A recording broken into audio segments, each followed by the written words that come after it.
আতঙ্ক কাটিয়ে উঠে নতুন লড়াইয়ে শামিল পারুল। সংযুক্তার ঘরেই লুকিয়ে গয়না চুরির আসল সূত্র। আমরা এমনটাই দেখতে পারব আজকের পর্বে। চলুন বিস্তারিত জেনে নেই।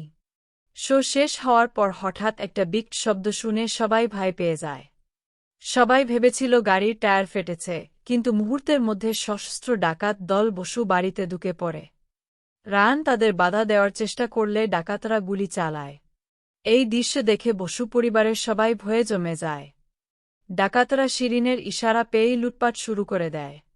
এই বিপদের সময়ে রায়ান ও পারুল বুদ্ধি খাটিয়ে পরিস্থিতি সামাল দেওয়ার চেষ্টা করে। ডাকাতরা বসু পরিবারের গয়নার দোকানের ওপর হামলা চালায়।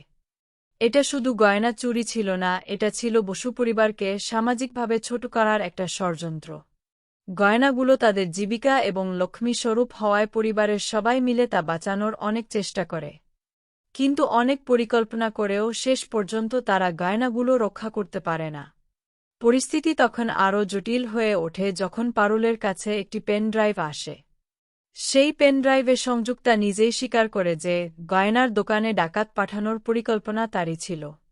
সংযুক্তা হুমকি দেয় যে সে বসু পরিবারকে পথে বসিয়ে দিয়েছে, এখন তারা যা পারে করুক।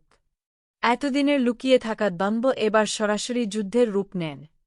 এই ভয়াবহ পরিস্থিতিতে পারুল ভেঙে না পড়ে সাহসের সাথে পরিস্থিতি সামলানোর সিদ্ধান্ত নেয়।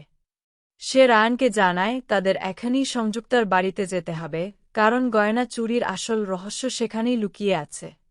পারুলের এই সাহসী সিদ্ধান্ত তার বুদ্ধিমত্তা ও নেতৃত্ব দেওয়ার ক্ষমতাকে প্রমাণ করে।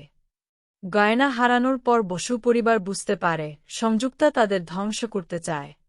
তাই এখন শোক করার চেয়েও বড় কাজ হল সংযুক্তার বিরুদ্ধে লড়াই করা। পারুল ও রায়ান যে পথে এগিয়ে যাওয়ার সিদ্ধান্ত নিয়েছে তা তাদের সামনে নতুন কোনো বিপদের ইঙ্গিত দিচ্ছে কিনা, সেটাই এখন দেখার বিষয়।